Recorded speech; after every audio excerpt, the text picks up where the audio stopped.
Ačiū, Audriau. Labai diena visiems. Kaip pilotai sako, esu kraštinis skrydis prieš pietus, tai pabandysim trauką padidinti ir parvažiuoti. Tai teisingai pasakė, atstovauju komercinę organizaciją, tai Andrius minėjo, tai mano labai glausto pranešimo tikslas pasakyti, kur Telia mato prasmę investuoti į savo paslaugas, kurias galim jums teikti. Tai trumpas sąrašėlis, 3 paslaugos, kurias jau šiandien džiaugiamės teikdami ir 3, kurias teiksime šių metų eigoje. Tai apie kiekvieną iš šių trumpai.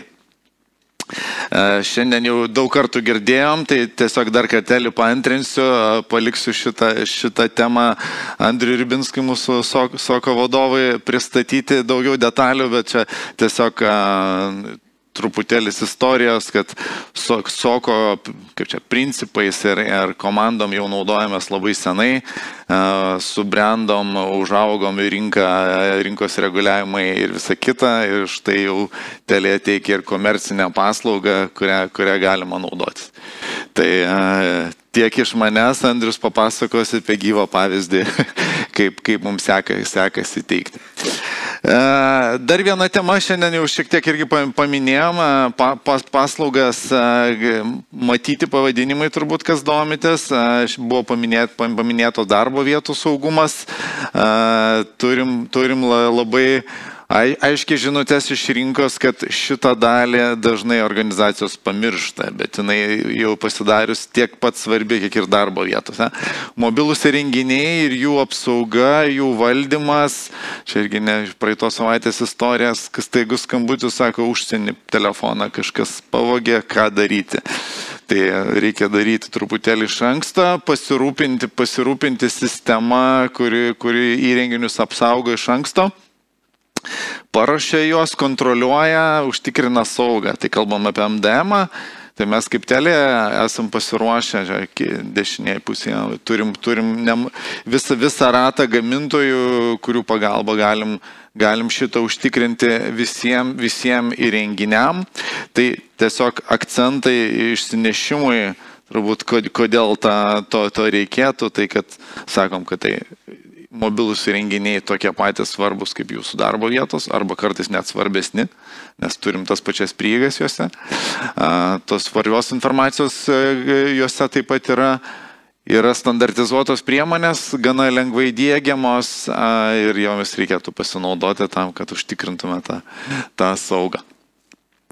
Dar vienas, šiek tiek atrodo, kad kartojamės, bet hibridinė debesija, tai čia šiek tiek kitas gal aspektas, Telia irgi jau kuris laikas teikia hibridinius sprendimus iš globaliųjų duomenų centrų, iš globaliųjų tiekėjų.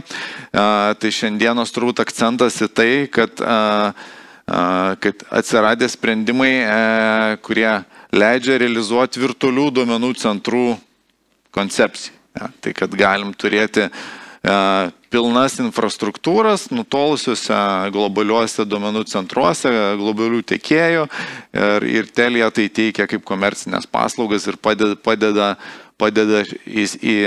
įgalinti, reiškia, panaudoti taip kaip vientisą nuoseklų elementą, kuris gali kartu dirbti su tiek savų duomenų centrų, tiek kitų duomenų centrų esančių Lietuvos teritorijoje, lygiai taip pat šalia turint ir globalius sprendimus tam, kad užtikrinti nurodytus elementus, lankstumą, paprastumą, veiklos testinumą. Šiandien jau buvo paminėta, kad turbūt hibridinė debesija ir globalūs tiekėjai tai gali mums ypatingai pasitarnauti krizės atveju, kad galėtume atsikurti sistemas. Pereinu prie tai šitos 3 paslaugos jau mūsų teikiamos, jos komerciškai prieinamos su mūsų komanda, apie tai galima jau pasikalbėti ir 3 paslaugos, kurias šiemet planuojame šių metų eigoje pristatyti.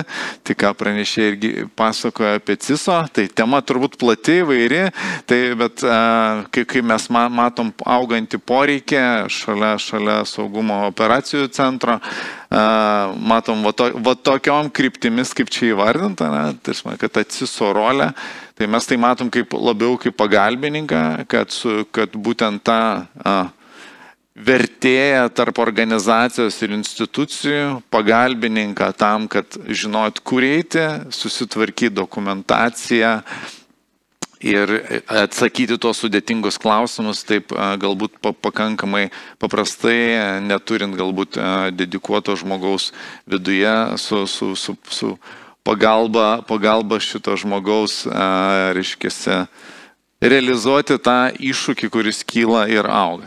Tai paantrinant turbūt, kad kaip mes matom šito koncepto kryptį, detalės, aišku, ateis eigoje, kaip būsim pasiruošę oficialiai, paskelbsim, kad teikiam tą paslaugą, bet ruošiamės, dirbom to klausimu ir esam pakeliui, tai mūsų akcentas turbūt yra, kad būtent, kad yra procesai, vadyba ir valdymas, tai yra tas elementas, kurio dažniausiai pritrūksta, nes tikim, kad IT ir technologijų vadovai tą savo ūkio žinojimą ir visą tą dalį žino, tik jiem reikia tos pagalbos, kuri yra ta lėčiausia, kur reikia dokumentacijos, procesai, apsirašymai, tvarkas. Judu toliau, norim pasidžiaugti dar vienu elementu, dar vieną paslaugą, labiau gal technologinė, jeigu prieš tai apie CISO sakiau, kad čia yra labiau procedūros, tai su mūsų ilgamečių partnerių Fortinet konstruojam ir esam finišo tiesoje teikti, reiškia, SD-WAN, tai čia dauguma, kas technologijom užsiema, turbūt žinot, nereikia versti, bet, reiškia, Software Defined Network, tai reiškia, lankščiai diegiami tinklai apjungti saugiai nutolusias sistemas. Tai mes kaip Telia, tai konceptas žinomas, bet mes tęsdami savo konceptą norim tiesiog pasiūlyti, kad iš vienų rankų būtų galima gauti pilną sprendinį, reiškia, įrangą, internetą reikalingą, priežiūrą, valdymą, viską, ko reikia tokiem sprendimam padaryti.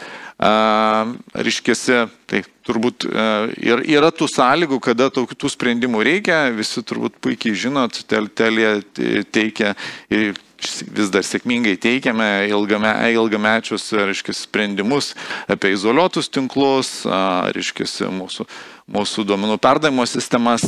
Tai mes žengiam sekantį žingsnį, kad galėtume įgalindami jau turimas technologijas su jomis sukonstruoti ir šiuolaikinius atitinkančius dinaminę IT aplinką sprendimus. Tai akcentas turbūt, kad įsivertint, sprendimas sudėtingas, bet matom, kad organizacijom atsiranda realaus poreikio, o ne tik, kaip čia iš Gartnerio paskaičius, kad labai smagu, bet matom, kad poreikis rinkoje atsiranda, todėl mes žengiam šitą žingsnį irgi kelionę tą kryptimį. Ok, ir jo, čia turbūt jau tą kaip ir pasakiau, ir dar viena tema, kurią čia linksniuojam, bet norim pasidžiaugti ir judam ir Telia tą kryptimį. Mes iš savo Telia duomenų centrų, su kitų, reiškia, ilgalaikių partnerių, VMware, šiuo metu su Broadcomo vėliava, teikiam infrastruktūrą kaip paslaugą debesų kompiuteriją ir metų pabaigai tikimės turėti toje aplinkoje dar vieną sprendinį, kuris va taip, kaip čia, gamintojo užvadintas, kad Private AI. Tai tikimės šitą platformą padėti realizuoti organizacijom kylančius, vadinkim, saugumo iššūkius, taip, kad galėtumėt su generatyviniu dirbtiniu intelektu, LLM ir panašiais dalykais saugiai uždarose aplinkose pasileisti šitos įrankius, nekeliant jų į viešasias debesijas ir taip užtikrinant duomenų konfidencialumą ir saugą. Tai detalės pakeliui, kai tik turėsim, tikrai pasidalinsim daugiau detalių apie šitas paslaugas. Tai turbūt to reaktyvinio greičio tiek ir čia turbūt tiesiog paantrinta mano jau užsakytos mintis. Ačiū.